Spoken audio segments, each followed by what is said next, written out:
Keiichi Tsuchiya drifts using 6 different drift techniques. サイド。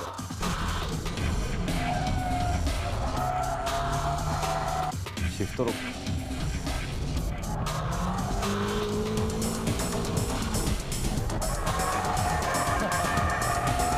パワーオーバー。ブレーキング。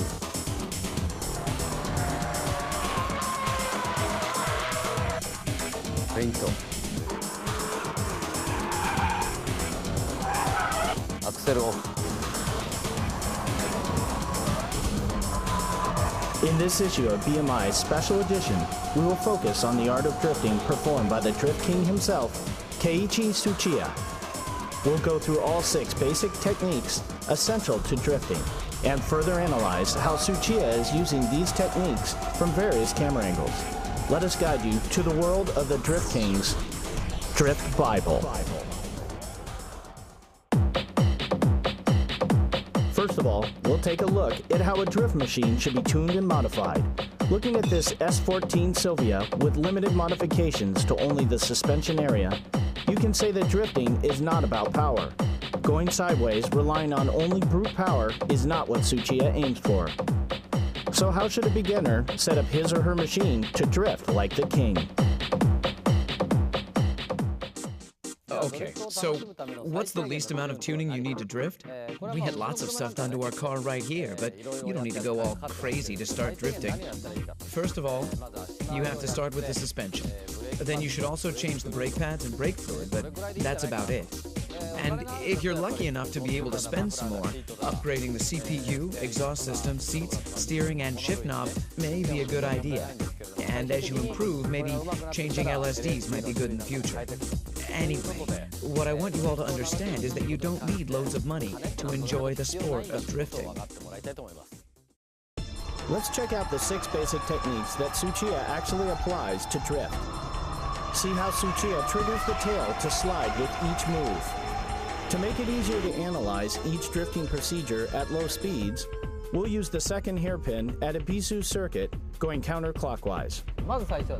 To begin with, I'll show you what I was doing back in the days, long before anyone recognized me. This should be the entry-level technique for all novice drifters. First of all, I cut the spring shorter on my car, and then you go out and turn your car sideways. There's no difficult weight transition involved here. We'll first use the e-brake to go sideways. Then we'll try what's called the shift lock, and then on to the power drift. That doesn't require much skill. I'll show you these 3 techniques.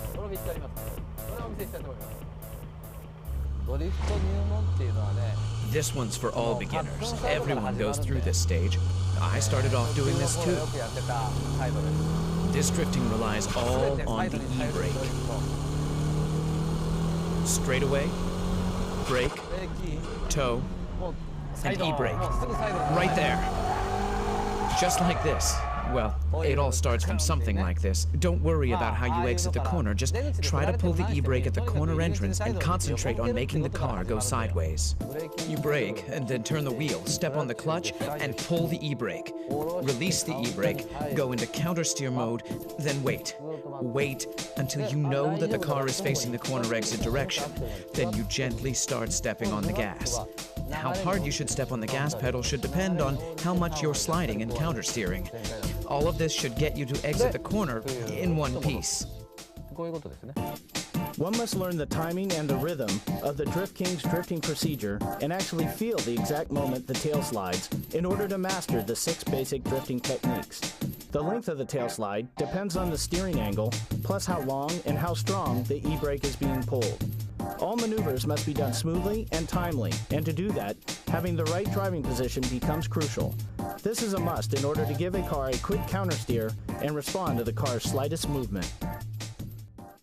Let's check out how Tsuchiya is controlling the gas pedal from the outside. You can see he's controlling the drift without opening the gas all the way. The timing to pull the e-brake is almost synchronized with when the brakes are let off.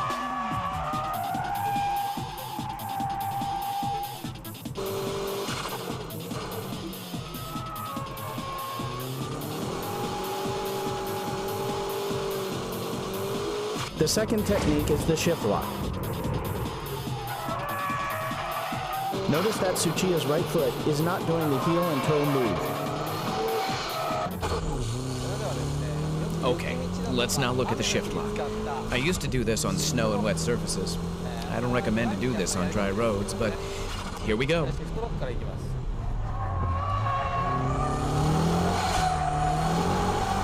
Just like that. Kick the gas all the way in third gear. Brake, steer, then boom. You let the clutch go without using heel and toe. The rear will suddenly lock. Then you slide, counter steer from here. Rest is the same as a side brake drift. The corner entry procedure is the same as the side brake drift. The important point here is when to release the clutch. Tsuchiya lets off the clutch just as he eases off the brake and steers in. His braking only lasts for 2 seconds. It's like brake, brake, gas. The tail slide occurs right as he steers into the corner. This is how the car starts drifting from the corner entrance.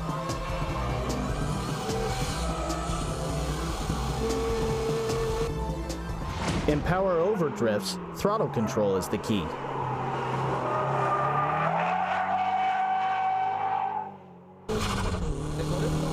I used to do this when I couldn't drift yet.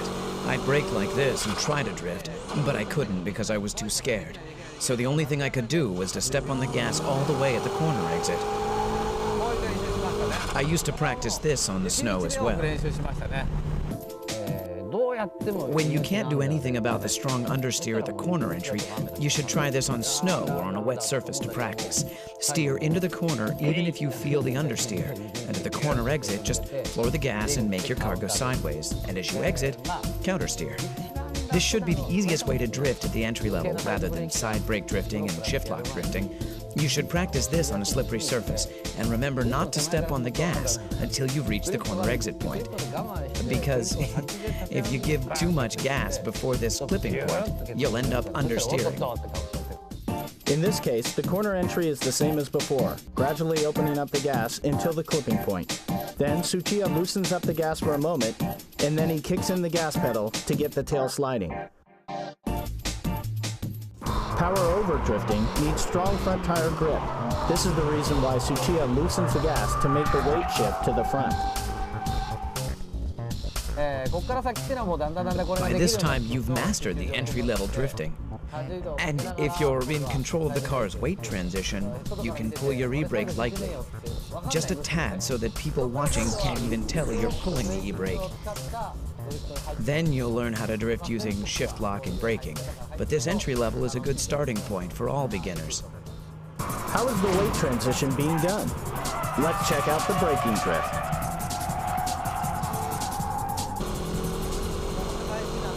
The three important things here are when to steer in, when to shift down, and how long you keep braking. These are the three most important factors. Okay, I'm in third gear, I'm stepping on it, I'm speeding, then brake. How much you brake is crucial. If you kill the speed too much, you'll end up stopping before you drift like this, and with understeer. So you'll need a fair amount of speed even when you begin braking. Slow down to about 70% on the straightaway, then let go. Let go of the brake and steer into the corner. Here, you're a little overspeeding. If you brake through the corner, you'll end up with understeer, so first brake and then turn, heel and toe and steer in towards the clipping point. You'll be overspeeding here as well. Then you shift down to second gear while leaving your foot on the brake.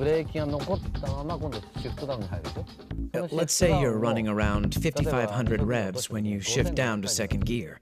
Release the clutch like you're running around 5,400 revs, but don't let the gears lock. It's similar to shift lock drifting, but you don't lock the rear tires with braking drift. Anyhow, that's how I do it. Sometimes I drift by only braking, like through corners where I can enter and exit in second gear. I step on the brakes, leave the brakes on, then turn and I brake once again towards the clipping point. Then the car starts to slide. With this kind of drifting, I concentrate on the front and rear brake balance. If only the front brakes work and the rear don't, it's impossible to brake drift. You can't control the shifting weight of the car if only the front brakes work. Obviously, braking is the key here. Tsuchiya is not braking hard at all.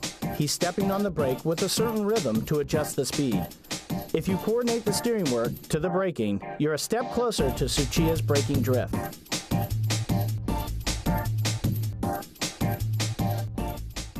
Remember, the rhythm of your right foot should be brake, brake, brake, brake, gas.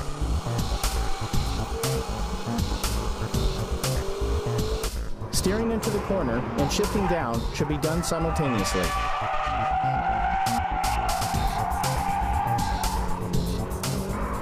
Next up is the fake drift, where you create large weight transition by force.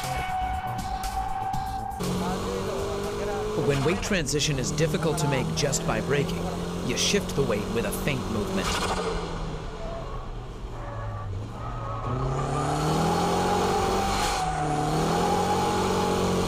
Quickly steer like this, and at this point, my foot is off the gas. And when I juke the car like this, the car bounces back with the weight, and that's when I step on the gas pedal.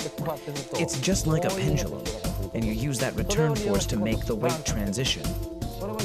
Here too, I've stepped on the gas, all the way for a second, before I let go, in order to get the car to slide. Once the car is in sliding mode, release the foot from the gas, and control. I used to do this a lot on snow. If you're going too slow, you have to step on the gas to make it happen. But if you're going fast enough, and you steer to the left and quickly steer back to the right, your tail will automatically start to slide. But you know, I wasn't that good back then, so my car would lose speed while I was doing all that. That's when I learned to give the car some gas to make the car slide, so that I can drift, even at such speeds. Because of the inertial force from the feint action, the braking doesn't have to be as strong as the braking drift.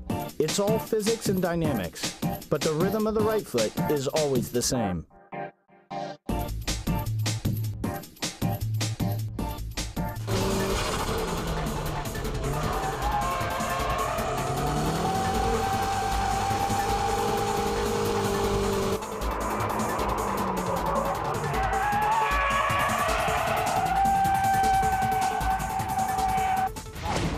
Okay, shall we try this dynamic drifting?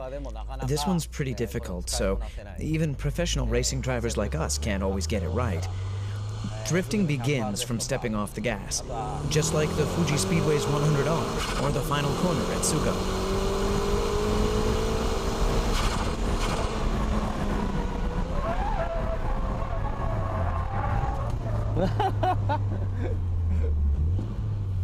Unbelievable.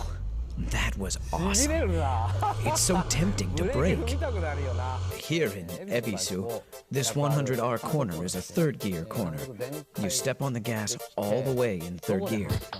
And the difficult part is where you release your foot from the gas pedal for a second. You're coming in with enough speed in third gear. Steer into the corner, and the moment you release the gas, you start to slide. On this particular track, you need to get ready for the final corner at this point and slow down. But for now, we'll ignore that to show you guys this dynamic drifting. So when you release the gas, your tail will slide. Then you just counter steer and control. I use this a lot at the Fuji Speedway's 100R corner. I charge in without braking and just instantly let go of the gas. And when the tail starts to drift, I just counter steer and slam on the gas as I exit the corner. You do this at the final corner at Tsugo. There are some cars that can plunge into the corner without braking at all. In a Miata, you can dynamic drift at Maze, go right in at full speed, and by releasing the throttle, you can initiate the tail slide. From there, it's just counter steering and stepping on the gas again at the exit. And that's what I call dynamic drifting. This is an example of not how he stepped off the gas, but how Tsuchiya was able to avoid crashing. His lightning-quick steering work is simply unbelievable.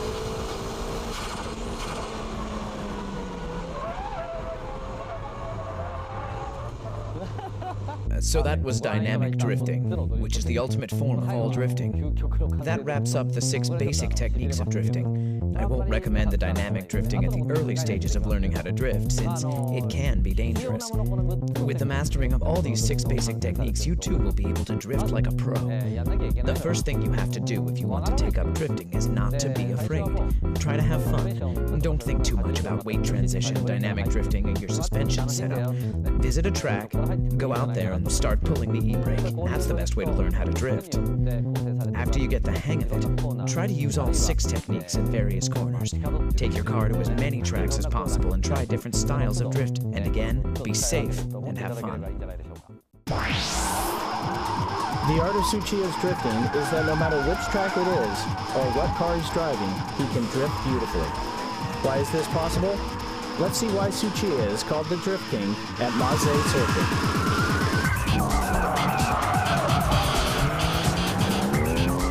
We're at Maze Circuit in Niigata Prefecture.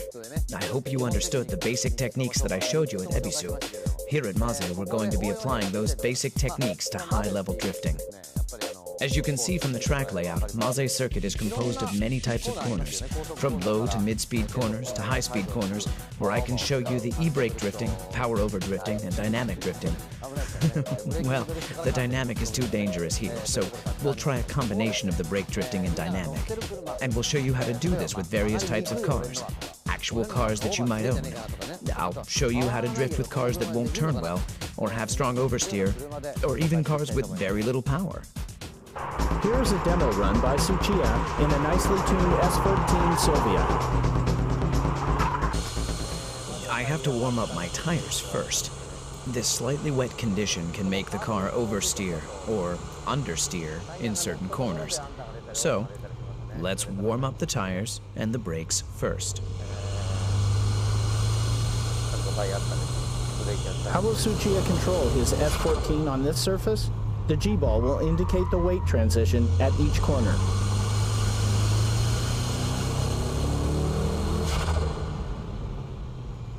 It's wet here, so I'll just pull the e-brake to avoid the understeer. For the first couple of laps, I'll demonstrate the braking drift with this K-Office S14. This S14 is modified with a great suspension system that allows the car to perform high-speed drifting. I should be able to clear all corners with the braking drift.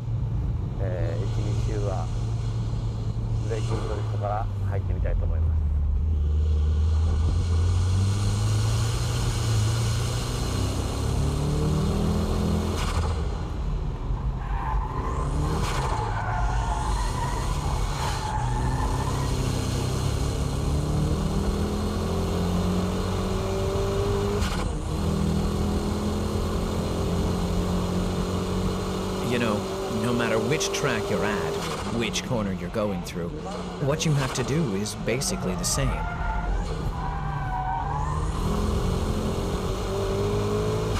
It doesn't matter if you're in Ebisu or Maze. It's the same thing. Braking drift is controlled by the braking power, your braking touch.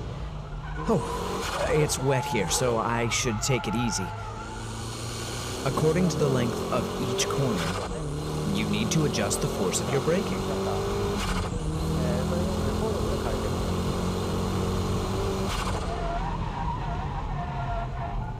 I went into that corner too fast.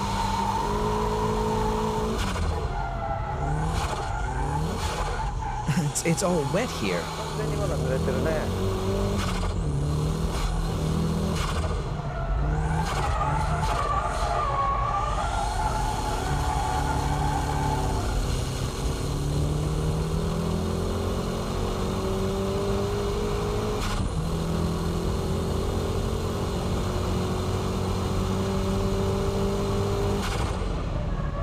See? I'm doing the same thing. No matter where I go, this is how I do it. But remember, you have to adjust your speed, braking power, and steering angle for each corner. What do you do when it's all wet like this? Just pull the old e-brake.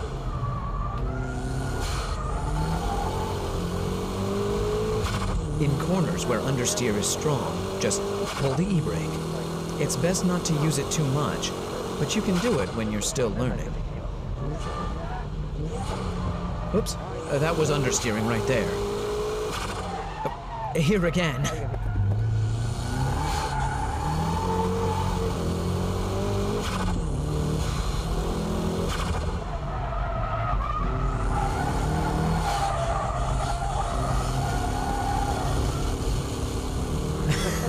My drifting is a bit wild, isn't it?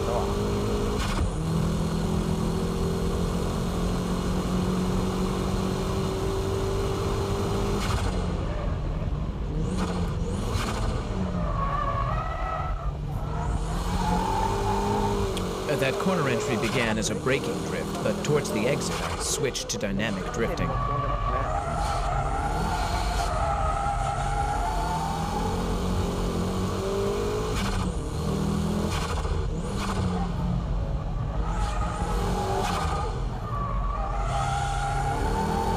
Here I'm power drifting at the exit.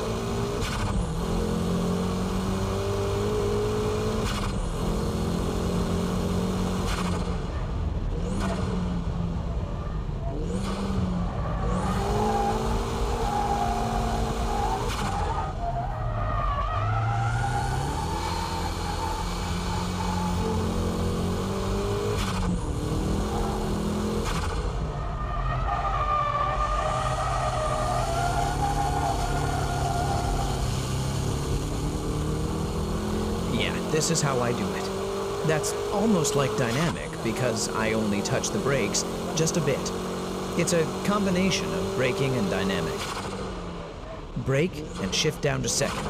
Ride the brakes a little, then transfer the weight to the front. And from here, it's power drifting. I'm going uphill here, so I'll give it a little more braking so that I can get a stronger weight shift and leave a little braking here as well.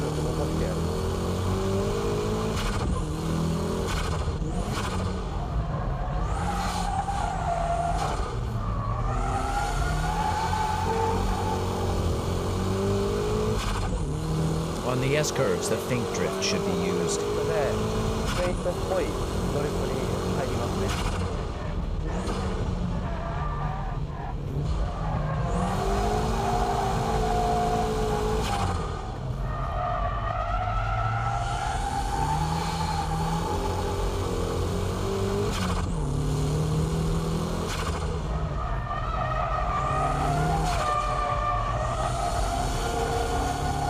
It goes like this. Anyway, like I said, what you do is the same no matter where you go. In braking drifts, just remember to leave that foot on the brake until the weight starts to shift, synchronizing it with your downshifting to third and to second gear. The car will automatically turn in, and then the car will either lose front grip or lose traction in the rear. You let the rear lose grip by adjusting the brake pedal.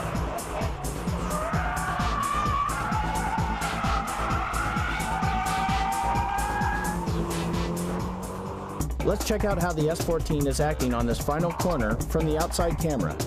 This well-balanced S14 Silvia goes into braking drift by a light touch of braking and smooth steering work.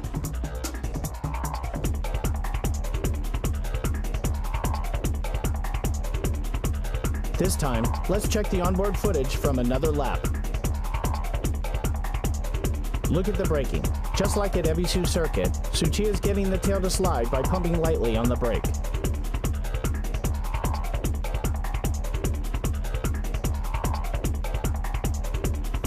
As Tsuchiya countersteers, the G-balls are intact and moving towards the rear very smoothly.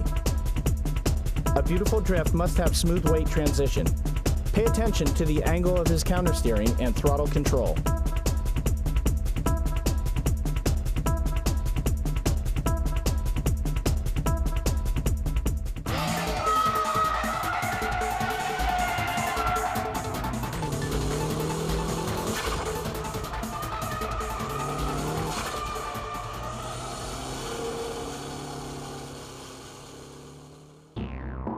Okay, like I said, there are cars that don't turn well, resulting in strong understeering.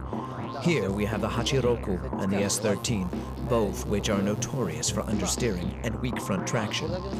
If the car is this low, I don't think the suspension has enough travel. Anyway, even with cars like this, you can get them to go sideways. But how? Well, let's try it out. What do you do if you think there's going to be understeer?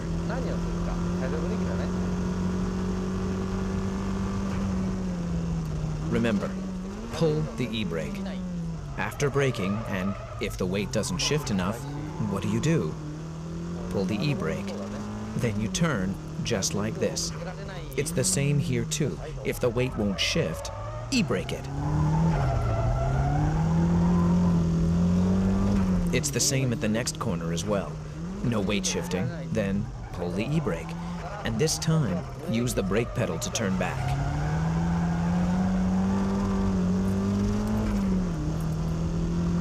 That wasn't so hard, right?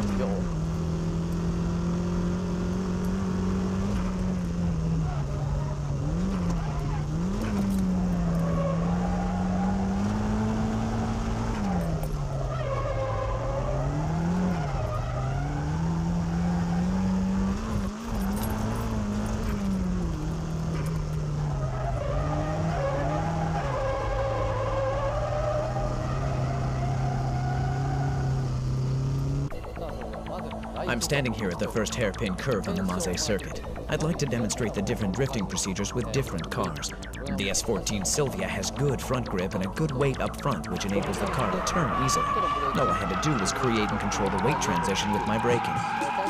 In contrast, the S13's front grip is terrible. Yes, like your car, probably. If you install one of K-Office suspensions, it will go away, but I'm not here to advertise my product, so let's move on. Okay, you start. This is the first corner. You're climbing up to around here, and understeer is strong going uphill. And with the S14, I could easily turn into the corner with a little steering work, and by riding the brakes a little. The S13 and the Hachiroku won't turn enough because it needs more front-end weight. So what do? I give it stronger braking in order to create stronger weight shift to the front. Actually, the braking I do here is the equivalent to how long and strong I brake with the e-brake. Remember, always to shift more weight towards the front end. So here you're going uphill, and when you reach the top, you start braking. And as you turn into the corner, ride the brakes longer compared to what you would do on an S14. Then the rear end will start to slide. From here, you just smile and step on the gas to power drift right out from the corner. Next up is a champion of oversteering, the MR2. I mean, these types of cars won't stop once it starts going around. Just like the NSX, these mid-engine layout cars have light front ends and heavier rears, which makes them spin happy. Oof, that was close. When I ride the brakes like I did with the S14, this happens. Adjusting the pressure you brake with and how long you brake entering the corner is the key here. The difference between the S14 and the MR2 is the braking power you apply.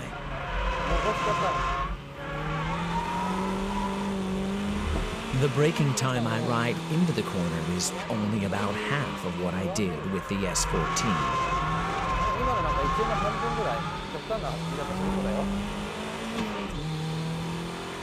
Right here, I quit braking already.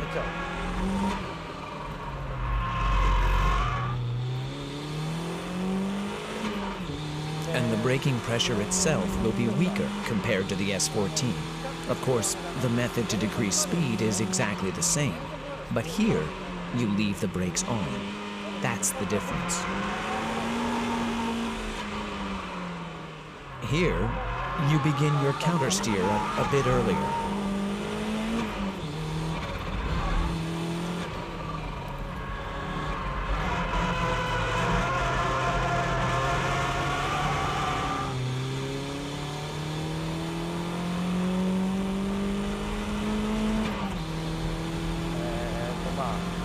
That's how you keep control and drift with understeer.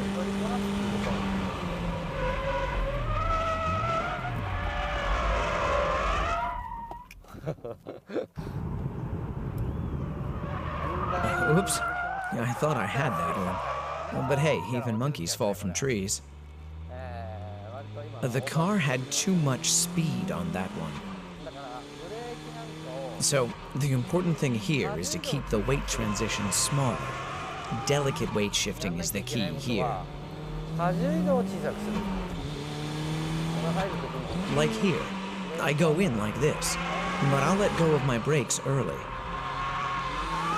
You can tell by looking at the G-ball that the weight transition is smoother compared to the S14.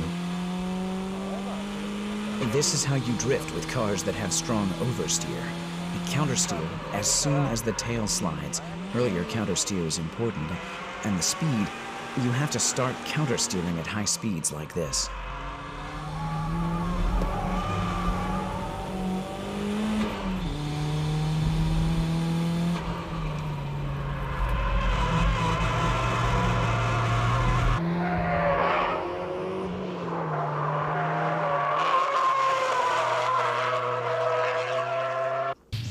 That's how you drift with oversteer cars like the MR2. The difference between the cars I've shown today is like this.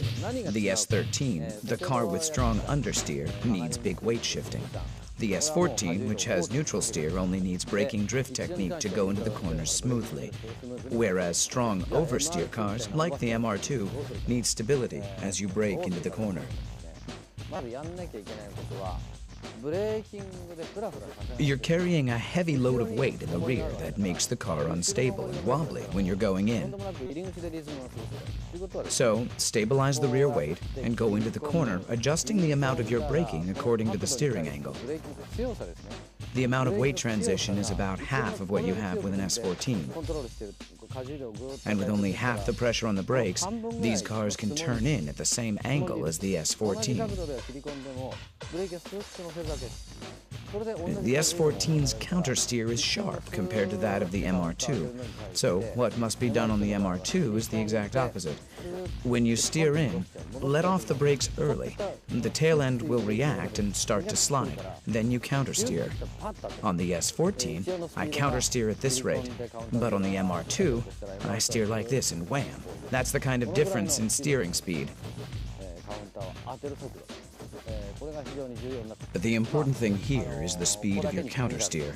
Not just here on the first hairpin, but here on the S-curve, and right here as well. When going downhill, the weight becomes larger, so the rear becomes easier to get thrown out. So it's better to turn small here on the first one, so that you can drift on the second corner. The same here. You don't want any understeer or get thrown towards the outside on the first one, as these cars with strong oversteer won't be able to recover by the second corner that's coming right up. So just turn small on the first one, and on the second one, just lightly step on the brakes or let go of the gas to get the momentum change. Then you can control with a quick countersteer. Compared to FR cars, these mid-engine cars have good traction. Therefore, the driver has to act quickly and perform the next move earlier. You can wait for the tail slide to ease down a bit before you hit the gas on FR cars. But on these mid-engine cars, you don't wait. But you hit the gas while the car is still sliding. You have to get the car to power slide immediately. And without stopping the tail slide you're in during the midsection of the corner. Everything has to be done earlier on mid-engine cars compared to FR machines. Mid-engine cars, like the MR2, have heavier loads towards the rear compared to FR cars. So mid-engine cars tend to have a stronger grip with the rear tires. Hitting the gas early makes the rear tires lose traction, which enables the car to slide and drift.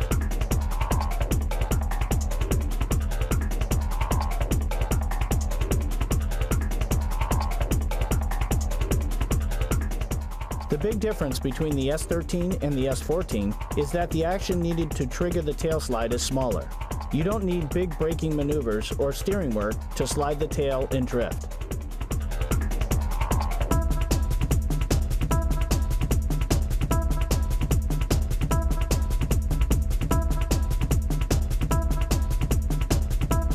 For Further, by checking the different laps, you can see Tsuchiya stepping on the brakes with more pressure, but the tail doesn't slide. So he gives it gas, but even that doesn't make the car slide. The last thing he did was letting off the gas to get the car to go sideways. This proves how Tsuchiya can instantly change his applied techniques according to the situation he is facing.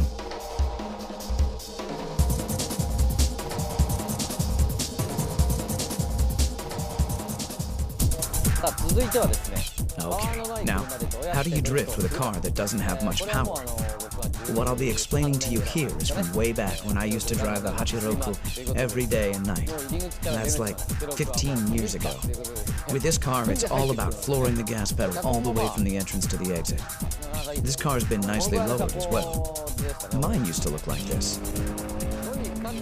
You have to step on it to make this thing go sideways. With these underpowered cars, you just have to keep the gas on to get it into power drift mode.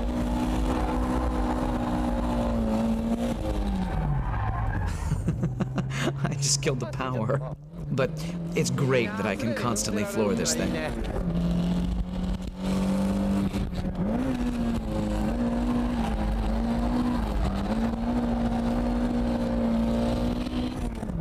This is great. I'm flooring it. It's so cool. I wish Toyota could make cars like this again.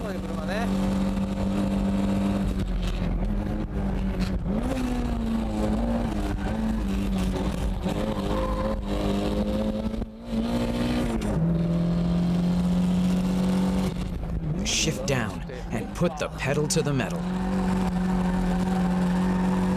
It feels great. Just the right amount of power to have fun.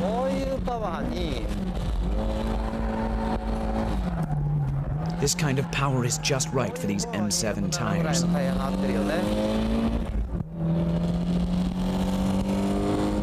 Feels good.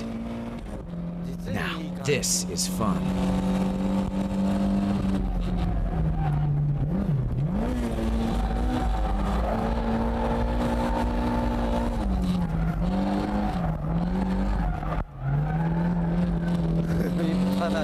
I'm literally flooring it the entire way. Do you know any other car that can do this?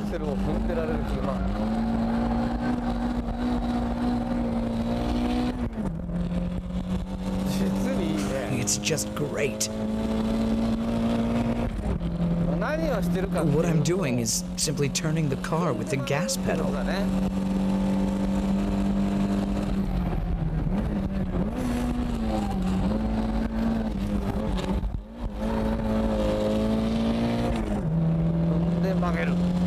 Step on the gas to make it turn. Brake and shift down, then step on the gas again. Step on it to let the rear go. You have to keep revving it within the torque band.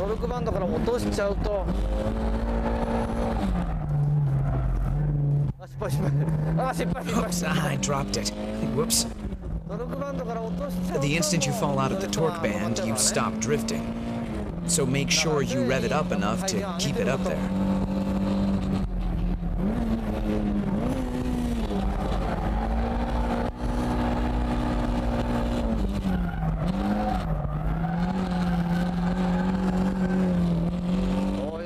This is what I mean.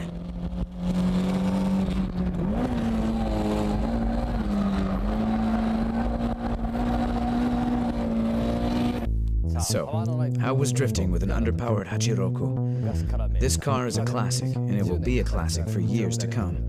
Did you know I taught Takumi from Initial D how to drift in one of these? Okay, the first hairpin, what am I doing? I'm simply turning the car only with the gas pedal. This is the biggest difference from other cars. This is quite a technique, definitely for advanced drifters. You need to use this here on the first hairpin, and here on the S-turn. And here. I use a combination of the braking drift and dynamic drift. It's the same here as well, but on the final corner, these old cars have tendencies to understeer. So, what do? You step on the gas and turn the car sideways. Let's check the steering work for the first corner. You come down the straightaway in third gear, so shift down to second. Steer into the corner, but the car is understeering. Step on the gas all the way and let the rear slide. Then you let go of the gas and wait. But if you wait too long, you'll lose too much rev, and your drift power will stall. So, after you give it gas all the way to make the tail slide, countersteer. And as you do this, place your foot on the gas, just to keep the rev within the torque band. This is how you drift right from the corner entrance to the exit. And this is also the reason why an underpowered classic like the Hachiroku can go up against the high-tech power machines of today. I'm turning using the gas pedal at all corners. You know, you may be able to drift in other cars, but drifting through the corners from entrance to exit in an underpowered car is a tough task to pull off. And that's why people who say they can drift in a Skyline, Supra, MR2, or a Silvia can't always go sideways in a Hachiroku. This is because you really need to know your stuff to keep the underpowered car drifting through corners. And to get this done, you must master the 6 basic techniques to make your drift perfect. Let's check the Hachiroku on the final corner. In this corner, a standard braking and shift lock triggers the car to drift. But the throttle control from here is different. Tsuchiya floors it immediately to keep the car sliding all the way from the entrance to the corner exit. He's purposely letting the wheel spin a bit so he can control the tail slide with little power. He's driving while constantly maintaining loose traction. These 6 techniques and their various application make the Drift King go sideways. How did I become the Drift King? I can only say that I was driving day and night. I guess people call it practicing and hard work. But to me, I was just having fun out there. To enjoy driving, or shall we say practice for now, all you need is some safe, clear space. This will be enough. Let's start with a 180-degree turn. The first thing I tried, right after I got my driver's license, is this. Pull the e-brake and try to end up facing the direction I came from. In my days, it was cool to be able to do this and get it right.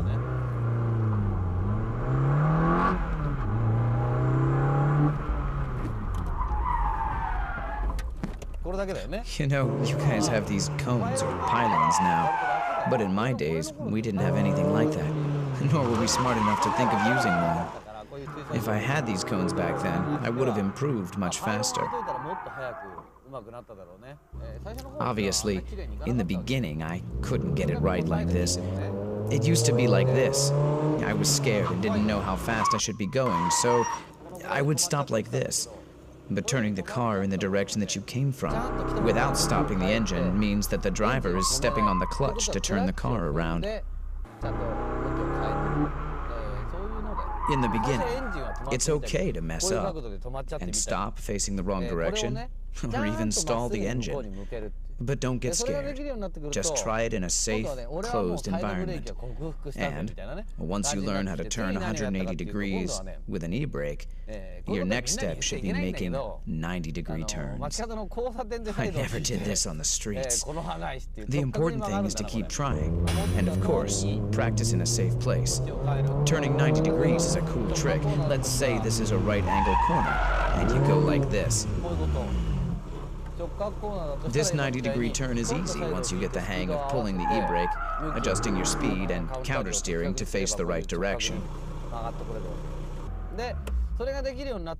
Once you master these 2 techniques, you'll want to install an LSD. You'll be able to turn 180 degrees and move on to doing 360s without stalling the engine. But remember, this is after you've completed the 90 and 180-degree turns. Believe me, you will be able to do this only if you know the basic techniques of sliding the car from a simple tail slide to a power slide, adjusting the drifting with your gas pedal. The LSD really comes after you master the basic techniques. The important thing here is to discover how much fun it is to play with your car. Like here, I can turn just by pulling the e-brake. When you learn to do this correctly, you'll want to do it on the track. The main objective of this special training program is that you have fun driving your car. If you have fun, you'll be calm enough to sense the behavior of your car, and at the same time, you won't be scared of your tail sliding anymore.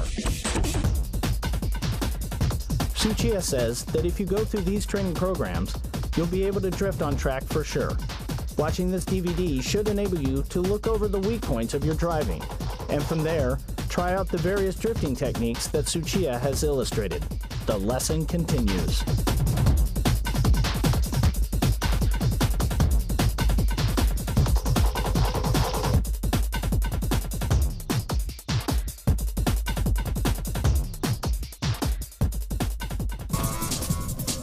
Special training program number 4 is learning how to use the handbrake according to the radius of the corner. Okay, first of all, okay, here. How about this? See, I countersteered and stopped the car facing the direction I want to exit. You have to countersteer toward the exit direction. You can see here that I am actually countersteering. And it's okay to pull the e-brake and stop here. Beginners tend to end up facing the wrong direction, like this. So, controlling the car towards the direction that you want to go is crucial here. You can do this by adjusting how long you actually pull the e-brake. I was supposed to go that way, but I was pulling the e-brake too long. But let's face it, you'll mess up at the beginning, so learn from your mistakes and don't smash up your car and pay for repairs all the time like I did. You guys have places like this, Driftland. I think it's important to practice without worrying about your repair fees or putting someone else in danger.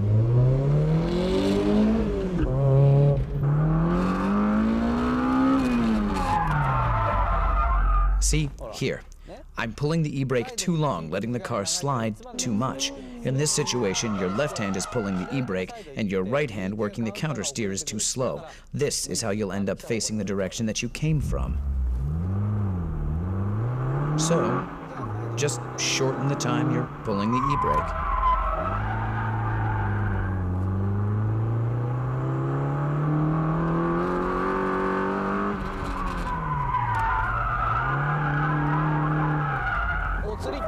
This is what happens when you steer too much. This was a good example. As you just saw, I began countersteering too late, and then I recovered the countersteer too late. As a result, my car just lost control. If all my steering work was done earlier, I could have avoided this.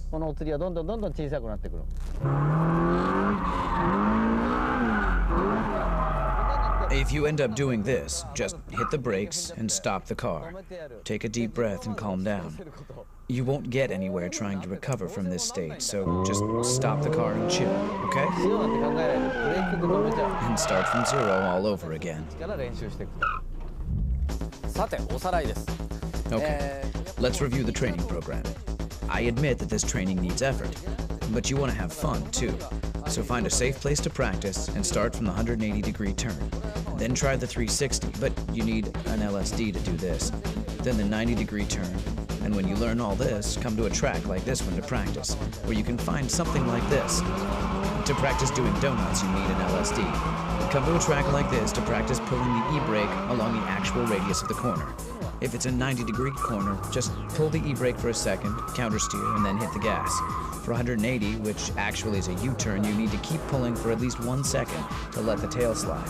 So practice and learn to get the feeling of what kind of speed, angle, and steering work is needed for various turns. I said practice, but you'll have so much fun, you won't feel like you're practicing at all. You'll have a lot of fun, I can guarantee that. Until you can do all of this with your eyes closed, you'll be spending a lot of your pocket money on tires. You know, if you can't afford new tires, just get some nice ones for the front and go to a scrapyard for the rear tires. Used tires from a scrapyard can be put to good use on a drift machine. After you practice with used tires and become better at drifting, well, let's say you can countersteer and kick the gas in towards the corner exit and drift properly once every 3 times.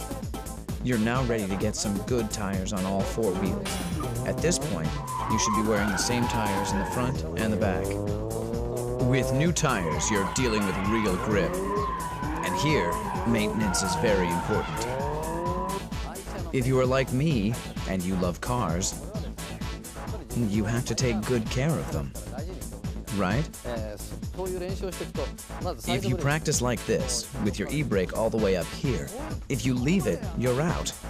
Your e-brake should at least be like this. Sometimes there are guys going like this. I mean, you're not driving a train for crying out loud. So please, use some sense to maintain your car. I used to adjust my e-brakes once a month. Back then, the e-brake was all I had. At one time, I couldn't turn without it. I'm serious. And brake balance is also important. Racing cars have brake balance adjusters, but production cars don't. So we have to adjust brakes by changing the brake pads. Beginners tend to think that just changing the front pads can make some difference. But what a big mistake. It will make some changes, but it just messes up your balance. For instance, my front pads are Image C2, but if the rear pads were stock, only the front pads will work and mess up the balance. But again, there are preferences according to the driver. So another important thing is, don't just imitate the pros and simply install pads. You need to find the ones that suit your driving style. I like the linear feeling, but you might prefer ones that need hard braking to get it working, like the Super Sports brake pads. So, choose the right pads depending on your style and the front tire grip. Doing nothing to the rear won't get you anywhere. I assure you, you'll have a hard time in the corners. Say you're in a braking drift, and beginners often pull the e-brake, right? In that case, you need a decent pair of rear brake pads to get the rear tires to lock by pulling the e-brake. Plus, if you're wearing poor grip tires on the rear, it's easier to lock them with decent rear pads. When you become an intermediate drifter, you can now step on the gas when you're tail sliding, right? If you drift for 5 days a week like I used to, you need to overhaul your LSD once every month or so. This means if you go drifting once a week, you'd need an LSD overhaul at least once every 8 months or so. An LSD that needs an overhaul feels like a viscous LSD, and it's not fun at all. The car won't exit properly, and sometimes kills the drifting. You only end up with worn-out rear tires because the inner wheels keep spinning. It just ruins the fun of drifting. So make sure to overhaul your LSD and maintain your drift machine in healthy condition. You will have more fun on a well-maintained drift machine. The Drift King. Tsuchiya says, I still want to get better.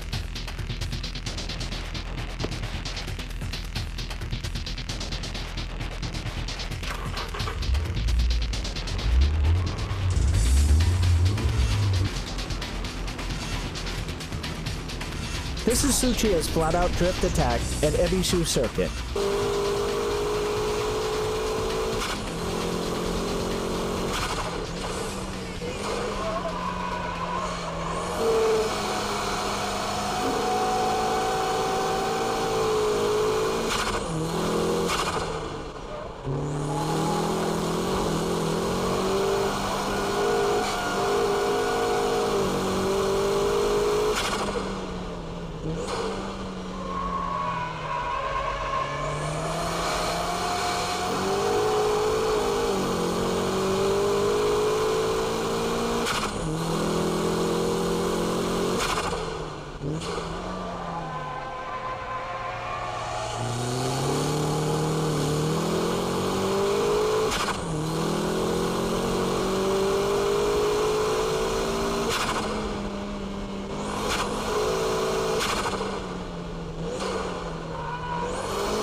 When you can drift for show, then you're ready for the ultimate drifting style, the high-speed drift. The 6 techniques are still vital for this style of drifting, but now you're going fast. When speed and drift meet, you get the ultimate driving style. The high-speed drift is composed from small countersteering and velocity.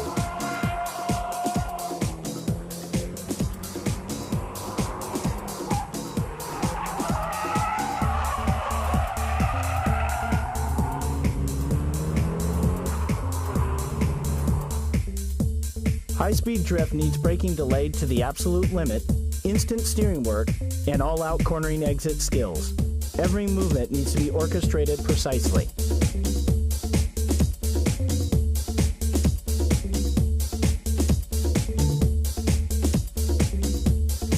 Focus on the steering work as well. In high-speed drifts, tail sliding is controlled and limited, so counter-steering work can be minimized. Wheel spins are limited also, making the car easier to grip and accelerate at the corner exit.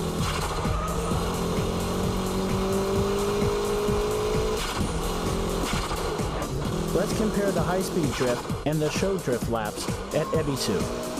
Show drifts keeps drifting from the entrance to the exit.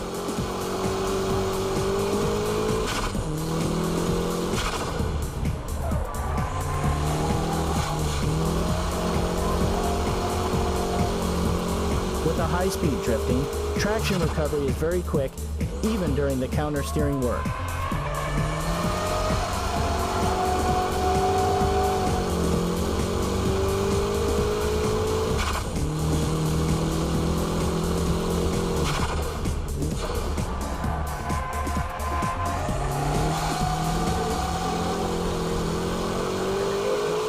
The steering angle is kept at a minimum as well.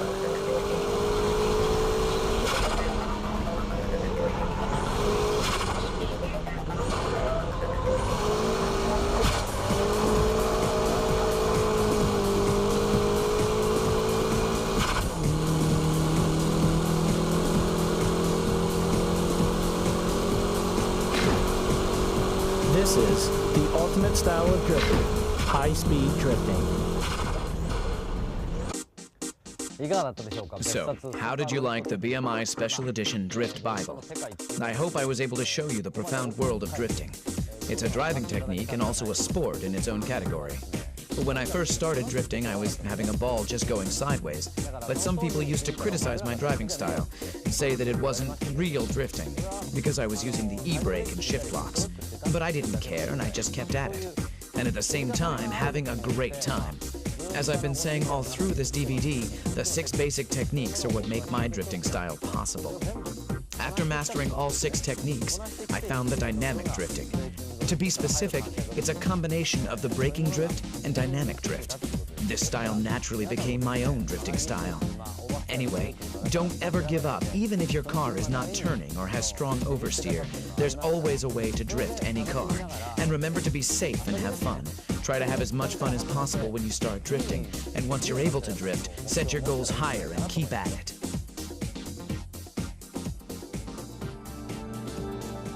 Aim to become the next Drift King.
乗用車と F1 みたいなもんだからそれは無理でしょう。あっという間で追いつかれちゃうよ。80 right over crest 40 6 left over crest 20 5 right crest over crest long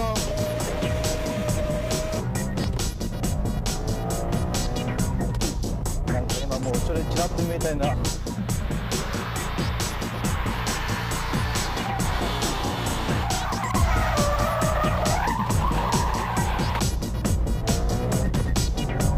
うわーもう来た。let's hang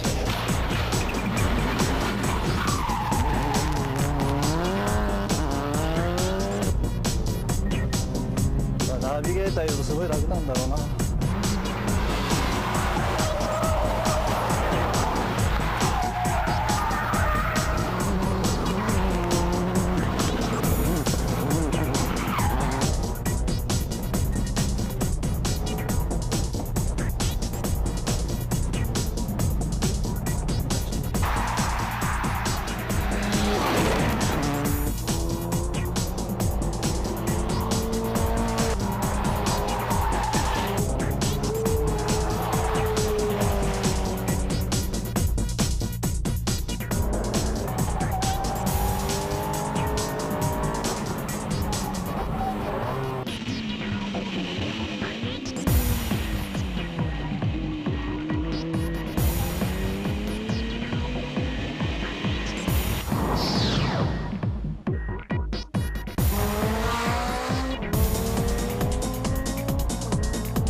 直線ばっかじゃねえんだよ。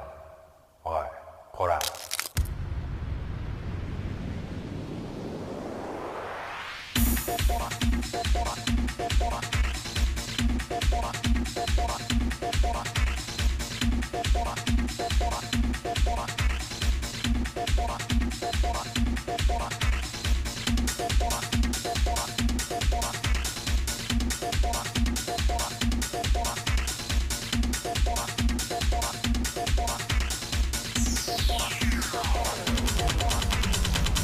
そんな面白いか。